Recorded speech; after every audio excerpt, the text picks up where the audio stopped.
On September 8, 2025, police officers found body parts in the trunk of a vehicle showing signs of prolonged malnourishment. Upon further investigation, they discovered these were the remains of a teenage girl that had been missing for 17 months, and that the car belonged to indie artist David, who had over 30 million listeners and songs with almost 250 million views on YouTube. An already dark and tragic incident became even darker, as people online slowly unraveled 4 years of David foreshadowing this would happen through his music, which he was performing the same day the body was found. This is one of the most downright evil stories I've ever covered, so viewer discretion is advised.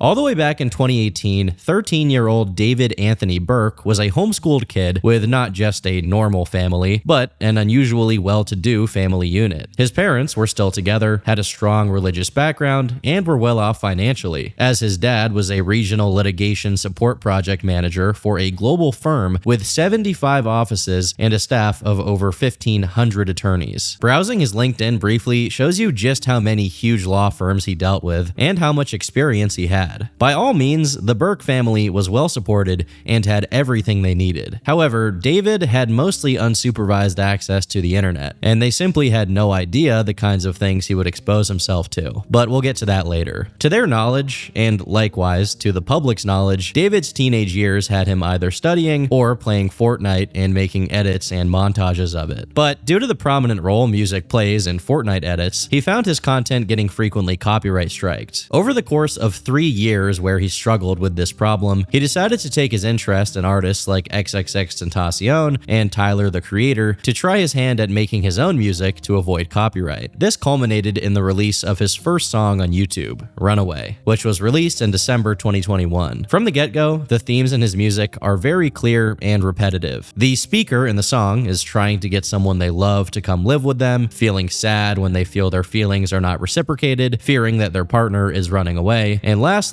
having these feelings boil over into aggression and jealous anger. In a song from February 2022, he says, "I look into your eyes and I can see right through your lies. I think we both know who dies here. You can't leave the past behind. You're the only one that lies here." In another song from just 1 month later, he has the phrase, "Save your tears 7 years" in the chorus. And I think at this point it's necessary to introduce you to David's alleged victim, for legal purposes. Celeste Rivas Hernandez. Born on September 7th, 2010, meaning in early 2022, she'd have been 11, 7 years away from being 18. Meanwhile, David would be 17. While no one had any reason to suspect anything at the time, the contents of his music only became more concerning. Over his next 2 songs that are almost follow-ups to one another, the narrative David is describing goes from just needing a friend to a song called More Than Just Friends, where he says, "I told you keep it 10, or you'll end up dead." Pieces put together like a puzzle. Over the next 8 songs, this narrative is mostly maintained, with David talking about being sent into jealous frenzies and obsessively sending whoever he's talking to hundreds of messages, while occasionally saying things like, "trying to kill you slowly" and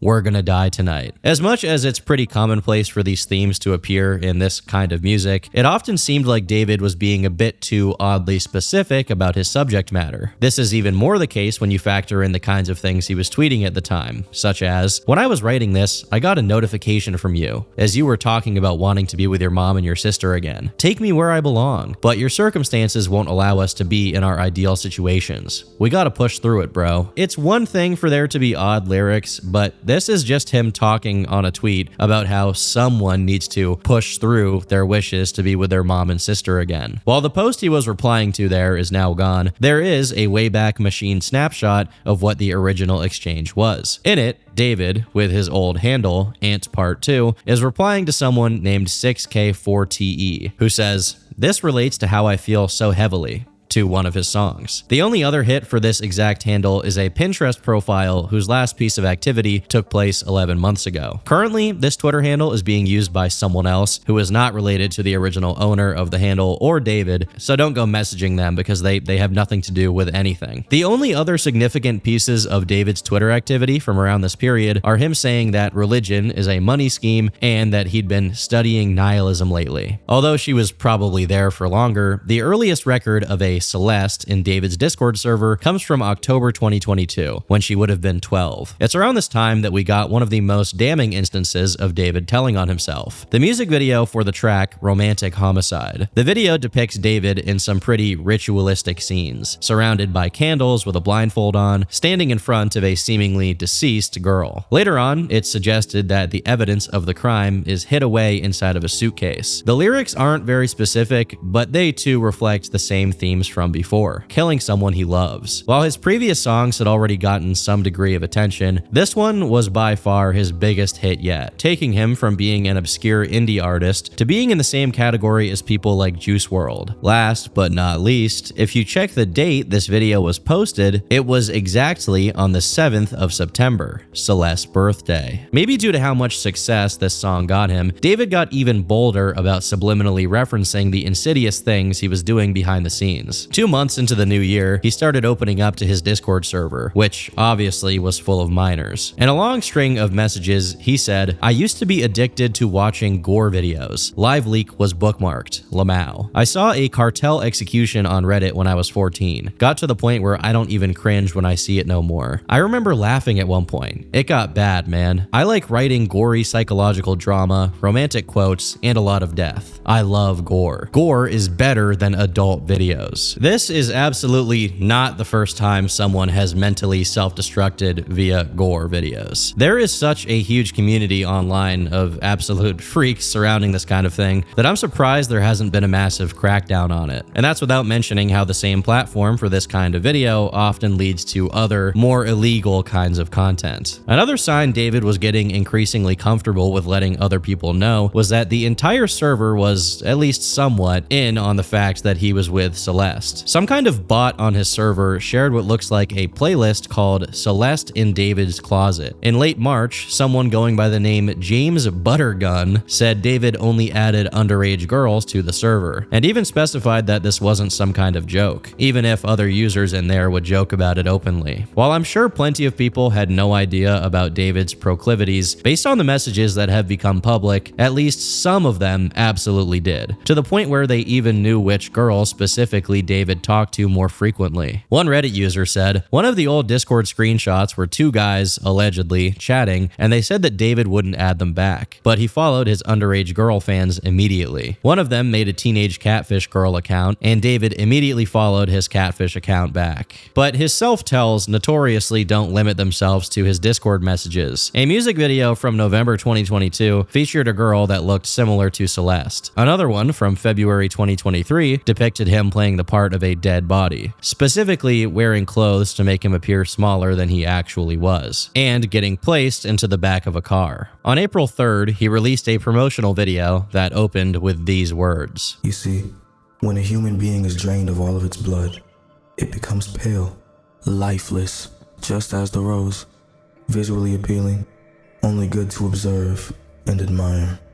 But the moment you go to pick it up, you get stabbed." He released 2 other projects this year, and again, we can find various allusions to his secret, having to defend his quote-unquote love from people who questioned it, being obsessive and even self-destructive, references to roses and shovels, describing himself as the devil, and becoming aggressive when his partner tries to leave. While most of the music videos are innocuous, the girls in them always look like Celeste, although one of them stands out as the most disturbing of all. On the 7th of September, Celeste's birthday, the anime video for a song called Rehab was released, wherein the female character gets butchered, literally cut into pieces by David's character. Uncoincidentally, around the same time this video came out, David makes a song called Celeste that, although he'd never released it, ended up leaking. In it, there are lyrics about Celeste only opening up when she's high and having his name tattooed on her chest. Up until this point, there were only allusions, and this was the first time he outright said her name in a song. Even if he didn't release it, it leaked anyway. And more, it seemed like David was getting something out of teasing his followers with his illegal activities. In the same month, David did a stream with Celeste visibly in the background, and when people asked who she was, he only replied replied with, "You are a Fed." This person who asked about her, a Discord user called Lamp, was then threatened by David, who said, "Wallahi, he's finished. I know what he leaked already. We're literally preparing to sue him, Lamau. Lamp is about to owe $30,000. Legal team going bonkers right now." How confident can a guy be that he's threatening to get legal with someone as they literally have a picture of him with a 13-year-old girl? To make matters worse, for the whole year of 2023, he was actively looking for other minors to do the same thing to, as he had been caught DMing girls well under the age of 18. In January 2024, he made a post on TikTok with a bunch of Hello Kitty gear, and when someone commented asking David to adopt them, David replied, tagging an account that was clearly an alt, saying, "Should we?" This account had little to no activity, but was listed as having Celeste's birthday, meaning it possibly belonged to her. But besides this post, David was less explicit about his criminal involvement with Celeste in his music. But that doesn't mean the situation was getting any better. Quite the opposite, actually. In mid-February 2024, a Facebook user by the name of Dora Hernandez made a post which read, "Celeste Hernandez is my niece. She's missing this morning and didn't get to her classes in Lake Elsinore, California. She is 13 years old. If anyone has seen her, please contact me or her parents, Mercedes Martinez, or call the police." Immediately after, Celeste's mother, Mercedes, also made a post asking for help, and the efforts to locate her waged on for the next few days, coming from multiple family members and acquaintances of her. However, about 5 days later, Mercedes made a currently unavailable post that was replied to by the rest of the family, with things like, "Thank God our prayers have been answered." And in another exchange, a redacted person said, "She came home last night," which leads me to think that she was found around the 20th of February. Right around the same time, David was posting more frequently about some Hello Kitty girl, which absolutely meant he was talking about Celeste, as she was known to like Sanrio merch. In a confusing turn of events, within 2 months, Celeste was once again announced to be missing, seen the last time on the 5th of April wearing Hello Kitty sandals. This has led some people to theorize that some members of her family knew that she was with David and were okay with it, and that others weren't and continued to press for her to come home. Ultimately, we don't know the exact details of how this all went down, but the fact that she was with David is an absolute certainty. On his Discord server, it was widely acknowledged that they were now officially dating, and some people even knew that his girlfriend was the missing girl, Celeste Rivas Hernandez. This person, Ponzalo,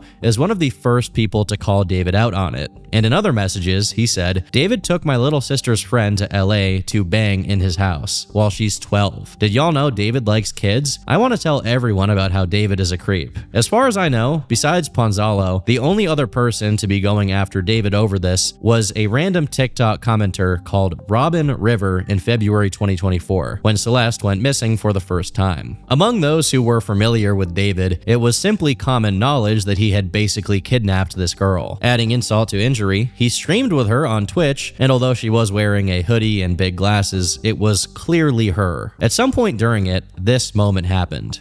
I media trained you. No, you didn't. That's controversial. It's controversial of kids.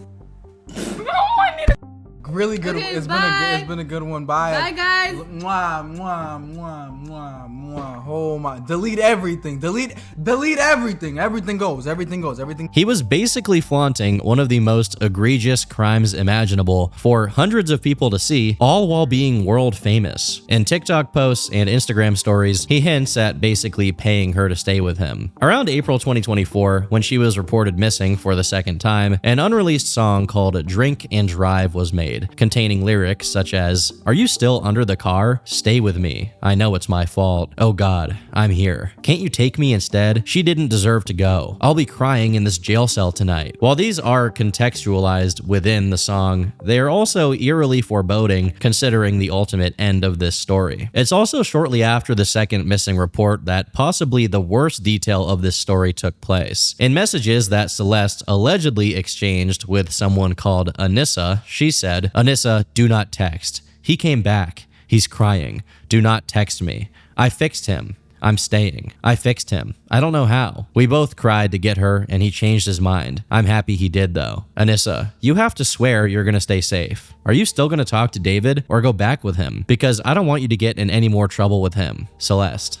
I'm safe. No, I'm not. Now, I've already made a disclaimer earlier, but either way, I'm gonna paraphrase instead of straight up reading the following messages due to how vile it is. To sum it up, Celeste said that she has bled as a consequence of something that happened with David, and just a couple of messages later says that she was also pressured into being with someone else by the name of Gus. Almost equally concerning is that David began saying in interviews that once he put together enough money, he planned to move to some remote island completely off the grid. Specifically, he noted he'd do this in about 4 years, which is when Celeste would be turning 18. Whatever his ultimate plans for her were at this time, they were clearly developing in scale. His dedication to this secret objective of his was to the point that, according to Instagram user Chandler OTD, David had begun paying people off to keep their mouths shut about him being with a minor. And there's even a picture of what appears to be him doing it in some parking lot. Someone else on Reddit by the name of Alpha Tango Cheesecake made similar claims, saying, "This guy is a creep from what I've heard. My sister, who is now in 9th grade, told me that he was dating an 8th grader and she would go on trips with him to LA. They're all in 9th grade now, and it turns out Celeste's friends knew and he would pay them to keep their mouth shut. Celeste has been missing for over a month now, and no one knows her whereabouts. Definitely something strange going on." Despite how many times he professed his love for her, the tune slowly started to change after she went missing, presumably to go live with him. In June, he made a post captioned, "Me after hearing about her past with other boys, I'm jealous and disgusted by her actions," with the background image being Patrick Bateman holding a nail gun to a woman's head. Now, in any other context, I would just assume this is a complete joke and has literally no meaning behind it, but it's definitely disturbing given what we know now. And keep in mind, she was 13 going on 14 at this time, so any past she had with other people was necessarily the actions of a minor. Besides this, there's also a post suggesting an interest in cannibalism, another one pouring boiling water on her for telling another boy happy birthday, and most concerning of all, one captioned, "Me if I see her talk with other dudes," showing David cutting up meat. Slowly, these themes solidified, and after enough time passed since Celeste was reported as missing, David once again became bold enough to start hinting at what he was up to in his music videos. In February 2025, he released one for the song One More Dance, where he is stuffed in the trunk of a car and taken out to the middle of the woods to be buried. About a month later, he previewed a song with the following lyrics: "Nobody ever caught me,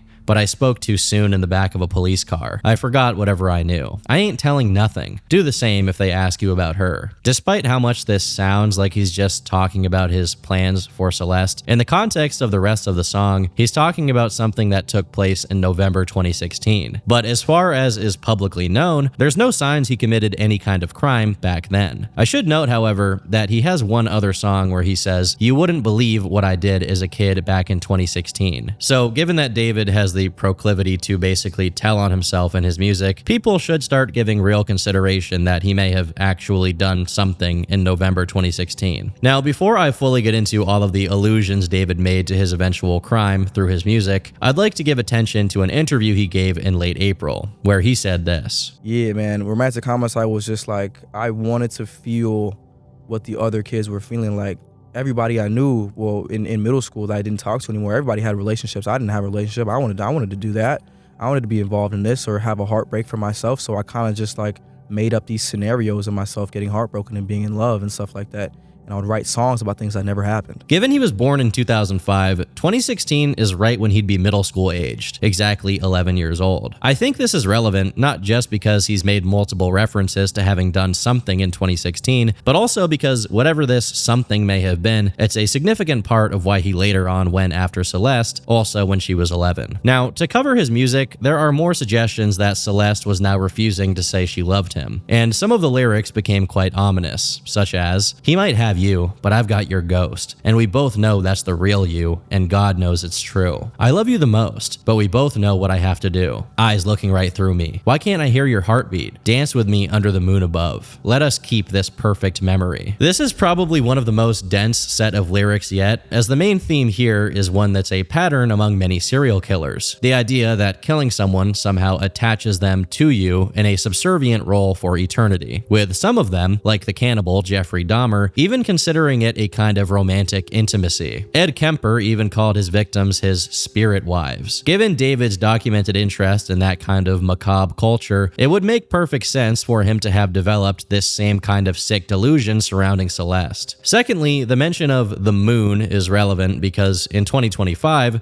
Celeste's birthday, which had been a common release date for David's projects, fell right on a blood moon, which harkened back to his ritualistic depictions in his music videos. Another interesting theme that shows up in this period is the strings. In his album, there's an interlude called The Invisible String Theory, where David and an unknown person talk about how some people are inevitably tied together by fate. But much more importantly, in 2 music videos and the cover art for one of his album singles, there is the prominent presence of red strings, specifically, following the idea that David is enamored not only by gore, but also about true crime, serial killers, and things of that sort. It would make sense that he's also into the TV show Dexter, which has recently experienced a huge resurgence in popularity due to online memes about it and new spin-offs. First, the whole blood moon thing is a small but significant motif both in the original show, being present in one of the most meaningful and well-known scenes, which you've probably seen in edits, and in the sequel show New Blood. Secondly, we have the red string motif, which was a calling card of one of the original show's most well-known serial killers, Brian Moser, who was known for dismembering his victims and stringing them back together. Unsurprisingly, when David's crime was revealed,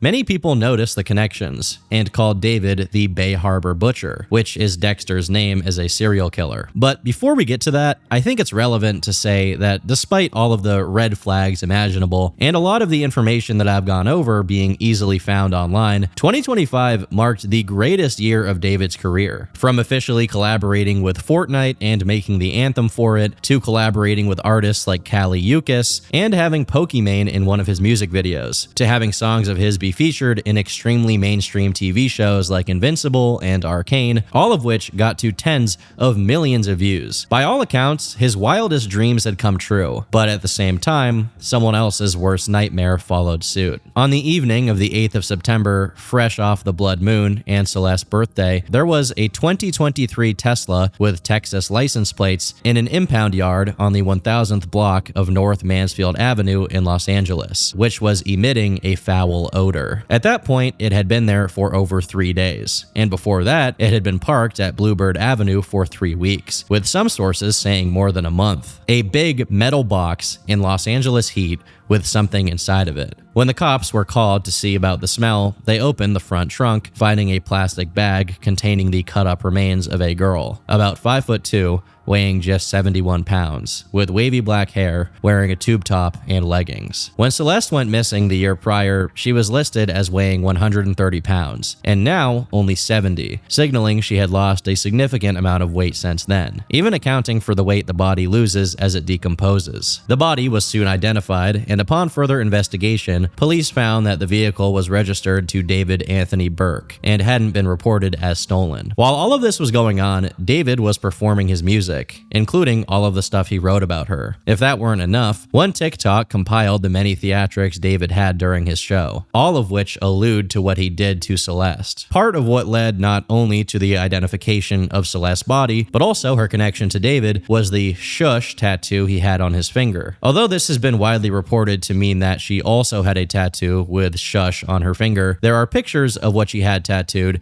that just looks like David's name in red. Again, this is another sign of what kind of dynamic they had. While she had his actual name on her finger, he only had an expression for secrecy and silence. Additionally, another connection made by people on Reddit is that the original location of the Tesla with Celeste's remains before it was towed was just a little over 100 yards away from where he used to live in Los Angeles, and his place has since been investigated by the police. David's future shows were promptly canceled, and he's been described as fully cooperative with law enforcement, although he hasn't been officially listed as a suspect or even a person of interest. One of the first people to speak out publicly about what had just been uncovered was Celeste's brother, Matthew Hernandez. According to NBC LA, Matthew said that family members who still live in Lake Elsinore knew that Celeste knew David, and that Celeste's disappearance took place when she went to see a movie with him. Simultaneously, to someone who decided to contact him on Instagram, Matthew said, "Yes, it was David. I met him once in person. I knew about him taking Celeste and went to the police about it, but lack of evidence, so it was waved off. Even then, they don't do anything. They haven't even done anything towards him. She was always saying that he was waiting until she was 18 to get married and stuff like that. My sister wouldn't say anything, ever. Please send me more if you know. I never knew about the Discord server. I wish I would have known. I could have used this. I don't even have Discord. Matthew then sent a few previously unreleased pictures of Celeste and confirmed the authenticity of the text message exchanges where Celeste identifies someone else who had been with her. But Matthew remarks that this Gus person has since been shot dead. Someone else who came forward was a friend of his and former teammate from when David was still a Fortnite player. I think most of you all know I've known David for about 3.5 years. And the internet knows a 15-year-old girl was found disconfigured in the front of his car. Can't even say 15 because she was 14 when she passed. For those who don't know, David used to be a professional Fortnite player in the team that I was leading, Limit. Back then, I used to make music on my computer. He didn't have a good computer, so I told him about BandLab, and he started making music, and it completely popped off. And David, even before and after fame, he's always been a really, really nice person, like a little bit too nice, like comically nice. And for those who've been following me for a while, you know I used to have this ongoing joke over and over and over again about me dissing on David and us having like fake beef. Literally a year ago today, I posted, "The enemy, no, the enemy is David." And I would always make comments just hating on him because I thought it was funny to portray, I'm jealous of him. It should have been me.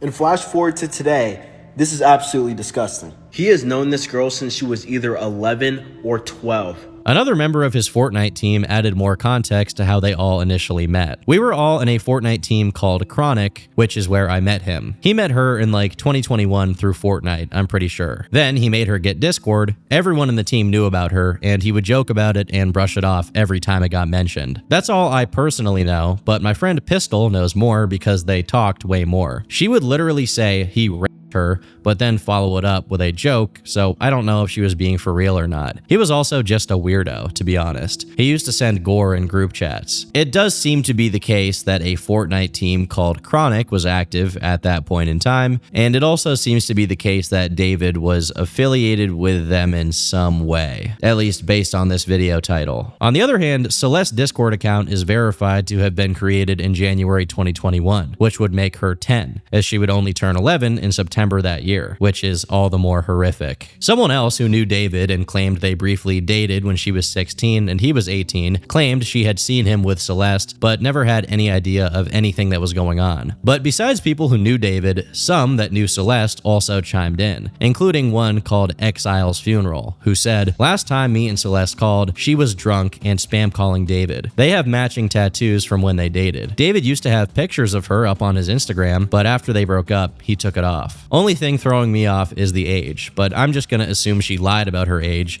to everyone in our friend group back then, because they did date, and then 2 days after that call with me, she deleted her whole account. Pictures too, also looks just like her. No way it's another Hispanic Celeste with the same curls, same face. That just doesn't make sense. Gets to a point with coincidences." This same person followed up outside of Discord, providing a series of screenshots of Instagram chats dated to December 2024, corroborating their claims to have been in contact with Celeste at that point in time. Due to how much attention this case got and how complicit many of the people in his Discord server were, the people who were in charge of administrating it felt the need to go out of their way to make an announcement. We, the Discord and Twitch staff team, want to clarify what we knew and didn't know regarding Celeste. We were not aware of her true age or that she was a missing person. We also did not have any contact with her outside of what was public. From what was shared in David's Twitch streams and her role in the server, we understood her to be around 18 or 19. She appeared in 2 streams, but otherwise was not active in the server, and we do not have ongoing communication with her. Most of us are not located in California, so we were not aware of any missing persons reports connected to her. Additionally, the staff team has had minimal contact with David or his management. The mention of her full name within the server was not seen in real time due to how fast the chat moves when David pings everyone. As a result of this situation, the majority of the staff team has left the server, and we no longer associate with David. We do not support his actions in any capacity. Our priority has always been the well-being of members in this community. We are deeply saddened by the situation and extend our prayers to Celeste's family. May she rest in peace, and may her family receive justice. While I'm sure that this sentiment is genuine, and although it is quite possible that none of the members of his staff knew about it, there were people in the servers who weren't necessarily staff members who definitely knew. One person in specific by the name of Xerxify, who was David's Twitch manager, was was actually caught deleting Discord messages in real time by Redditors. First off, this makes him look quite guilty, and second, I'm pretty sure that if these messages are eventually procured, and they certainly could be given the high-profile nature of this case, he may now be complicit and liable to get a charge of his own. And all of that is assuming that he isn't actually guilty of something, which he very well might be, given his urgency to go delete a bunch of posts on the Discord server, probably because those messages could prove that he knew what David was doing beforehand. A few days after the first big info dump online about Celeste and David's case, a tweet that got a lot of engagement claimed that the FBI was holding David's bodyguard, Mark Morales, aka Marky Next Door, on suspicion for accessory to murder, with an offered reward of $25,000 for information that could lead to his arrest. Mark was then contacted by none other than Neon on stream. Yo, bro, I'm gonna be honest, bro. I don't want the government to be on me, so I don't know if you could be on my phone. Dude, hey, buddy, I'm not on the run by the FBI, okay? I don't know why you're going. I don't know why you're saying. Yes, you are, bro. You're on the run. Stop.